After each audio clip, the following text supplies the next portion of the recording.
Welcome back to Natural 2, our unscripted talk show about D&D and tabletop role-playing games in general. As the other various episodes, I am Nathan, and my partner in crime is James.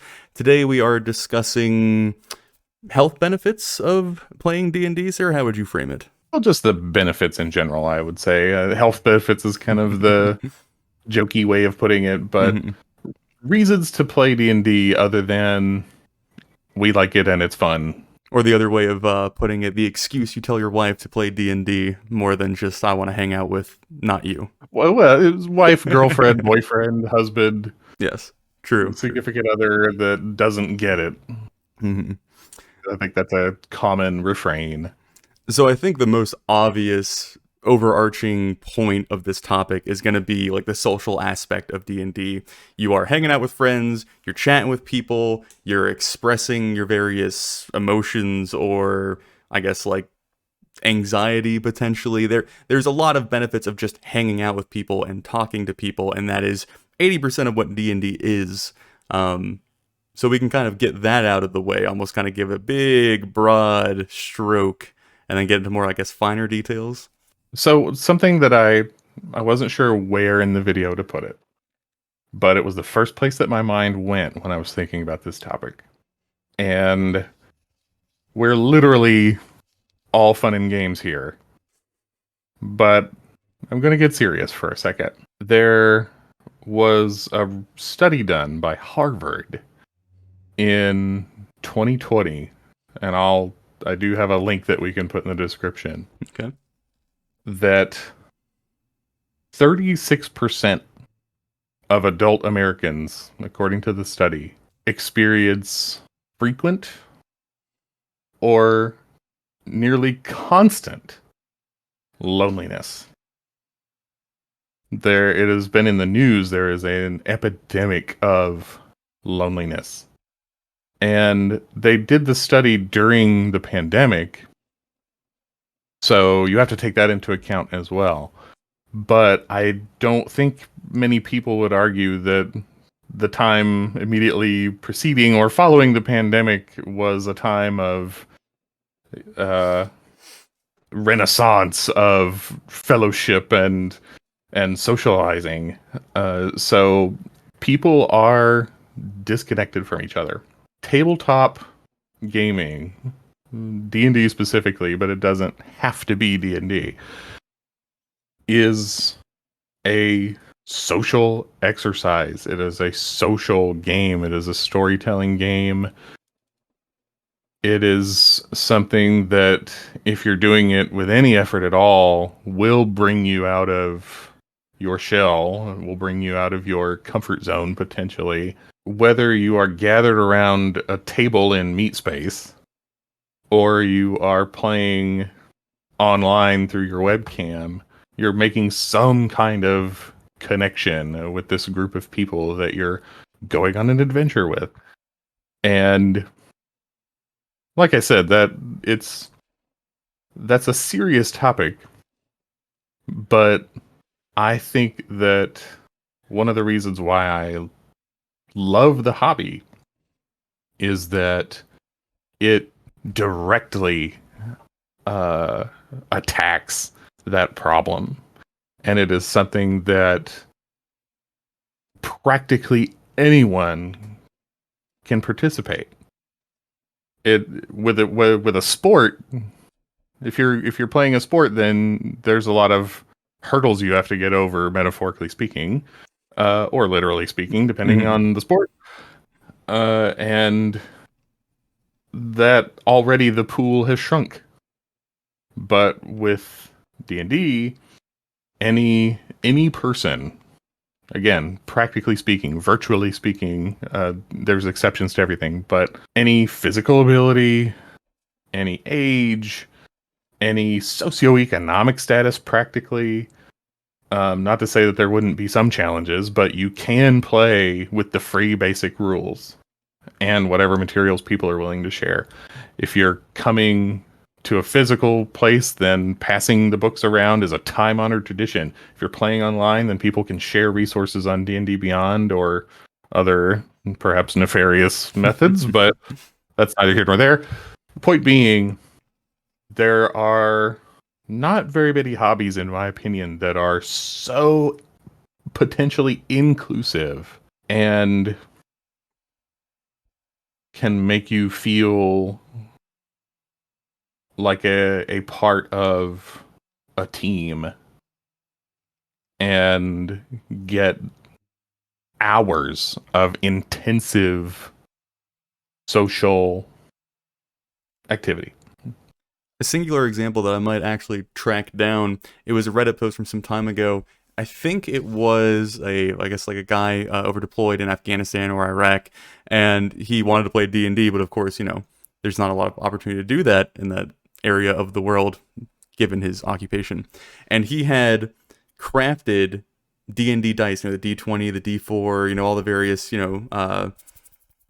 what's the word I'm looking for? Variations that you need out of paper, like construction paper. And of course, they were probably uneven and, they were super janky looking and they definitely didn't roll well, but it didn't matter because the spirit of playing D&D was still there. Like, it didn't have to be fair. The people he was playing with didn't have to know the rules to a T. They probably weren't looking up the exact rules as written for every single friction they ran into. They were just playing D&D because they wanted to play D&D. And that is an approach that anybody can do. The hobby almost has the same barrier of entry as daydreaming, except you have to find other people to daydream with. Yeah, it is incredibly inclusive. And then once you find a place that you can settle in and immerse yourself in, the first point that I would kind of put forward is I use D&D very much as escapism, and I think a lot of people that are in this hobby probably have a similar experience, whether it's video games or books or media or whatever they use to pull themselves away from their life or their stresses or the problems that they are facing, to have a little bit of calm or just escapism. So that is what I mainly get as a benefit out of D&D, whether I'm sitting there wondering about the world and how it works and, what's about to come up in the adventure and the various characters that I have to come up with, or it's wondering what the players are going to do and how they're going to handle certain things, or the game itself where we actually sit down and play and a lot of the other things of my life don't matter for those 4 hours. That would be a big benefit, or one of the main benefits that is core to my D&D experience. I totally agree with that. I am very familiar with escapism, and somebody would say that you have to be careful when it comes to escapism, because it, with so many things, there's a fine line between coping mechanism and Unhealthy reliance. Yeah. But I think everybody needs a space that belongs to them, whether it's this or anything else, whether it's the soap operas that you want to watch every day, or going hiking or camping or reading books in your favorite chair. Like, everyone needs a space that belongs to them. And D&D is extremely well suited for that. And I also feel like it builds skills. It is gaining traction. I've seen multiple posts online now of educators being more and more interested in bringing it into a school environment. Certainly, we've seen stories by now of prisons. The prison itself is usually an obstacle more than they are facilitating play. But the prisoners are taking it upon themselves to play. But getting back to the point, it builds skills potentially. It can build your creativity. It can build social skills. It can build your vocabulary.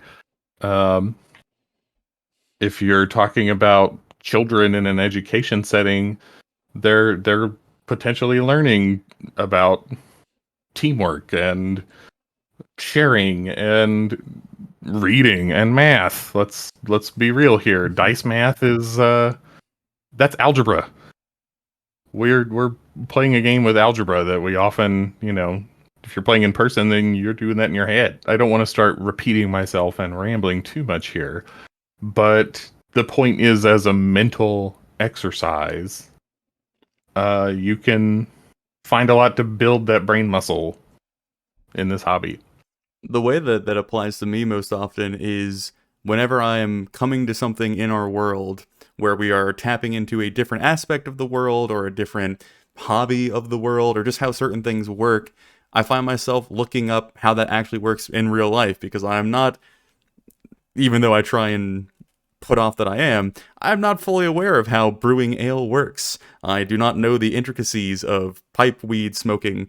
That's not even, yeah, that's not even the term that you would use. But anyway, like there are an endless amount of possibilities that your players and yourself are going to run into when building a fantasy world or even just fleshing out a world that's already established, like, Forgotten Realms or something of the sort.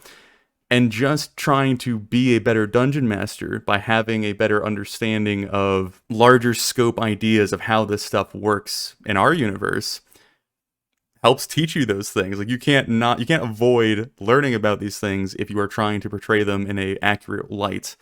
So that is usually where I do most of my learning, besides also having to like read occasionally to know the rules, but I try to avoid that as much as possible. At least half of what I know about history is because I was looking something up for the verisimilitude of my D&D experience. Mhm. And maybe that's kind of pathetic to say, but uh, the important thing is that you read something once in a while. Who cares why? That's uh, that's in my head now, and I will always have it to refer to.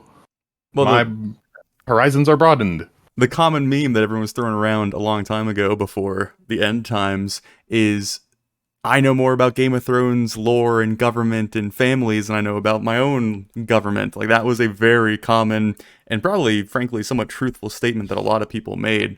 And D&D kind of takes that into a more personal scope. You know more about your character and that world and who they're connected to and the government implications that are kind of hanging over their head versus like what your local politician is. And that's not bad. Like that's not wrong because it allows you to explore those things or maybe gets you interested in those things where otherwise you wouldn't have been exposed to them or you thought that, oh, who gives a crap about government? That's boring. But then you have to build a government and you're like, oh, now I understand why this is like that and that's like this and why we have this in place. And it's a whole rabbit hole that, yeah, if you're playing D&D, you would have to go out of your way to avoid. The last thing that I think that I would include, and this is a rough one, potentially, even more so than what I opened with, if you can believe it. But if you trust your group, and if your group trusts you, then the space of a D&D campaign can be a way to explore something in a, dare I say, therapeutic way. I'm not a therapist. I'm not a psychologist. I'm in no way accredited. This is not a professional opinion. And you should seek professional help if you even think you might benefit from it. Having said that, there can be catharsis if you are well, we could go with something easy. If you're afraid of spiders, maybe you can go kill some spiders and work through that. The what is the term? It's sort of like exposure therapy or Yep. something like that. I think that possibility exists. Again, I'm not a professional, and a professional study would have to be done, but I think that that's a possibility. So maybe there's something that like that you can use this safe space to work through a little bit. Don't surprise anybody, Don't you don't want to just dump your trauma in somebody's lap on game night, but just a possibility, just some food for thought. Yeah, I mean, I would tack on to the end of that you have to be very careful about applying that, or at least getting rather deep with that. Like, I think everyone brings an aspect of who they are to their character. I think it's almost impossible to completely remove yourself from who you are playing.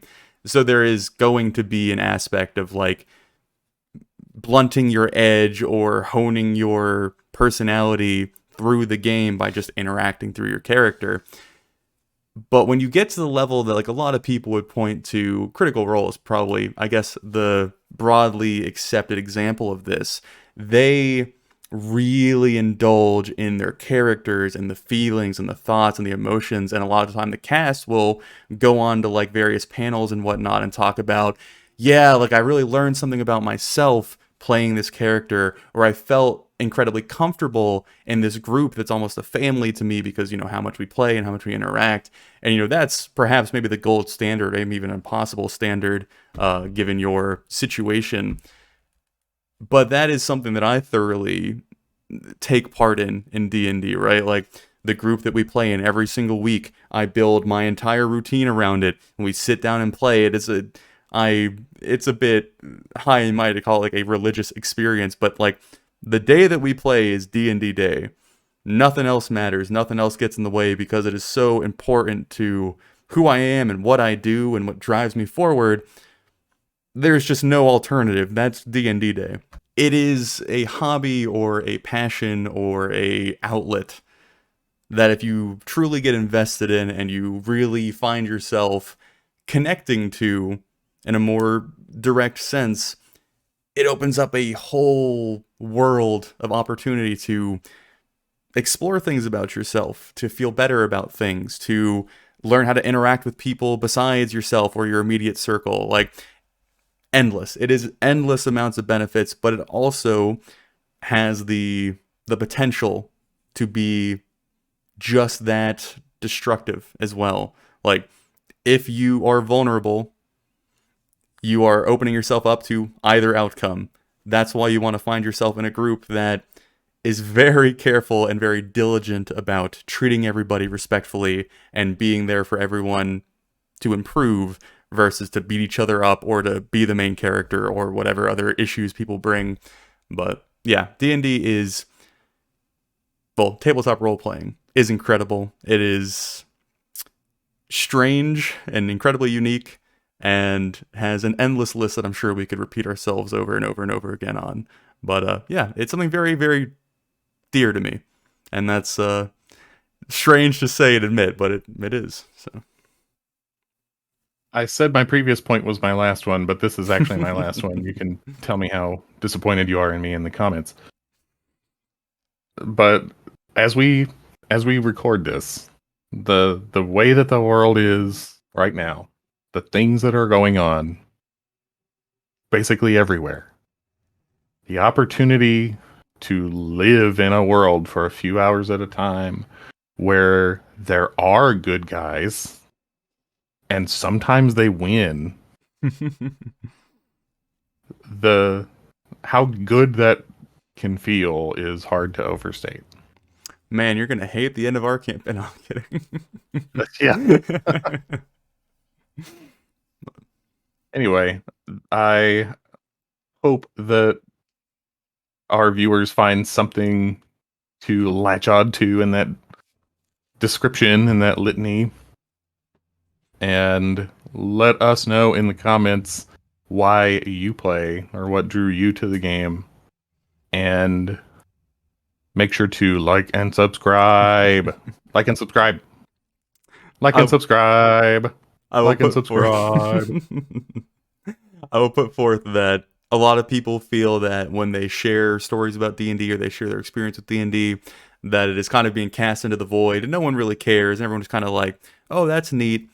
I genuinely would like to hear people's experiences with their game or things that happened to them that they feel really resonated with them. I find that stuff not only interesting, but helps bolster the conversation as a whole. So genuinely express some things that have happened to you in tabletop role playing, you know, either in the comments or throw it on Reddit. I don't even care if it's on our video. Interact with the community. It's usually a good thing, usually. But yes, certainly do the little array of beneficial things below the video, and I would appreciate every single one of you. If you post it on Reddit instead, link this video. There you go. We'll create a spider web. So until next time. Until next time.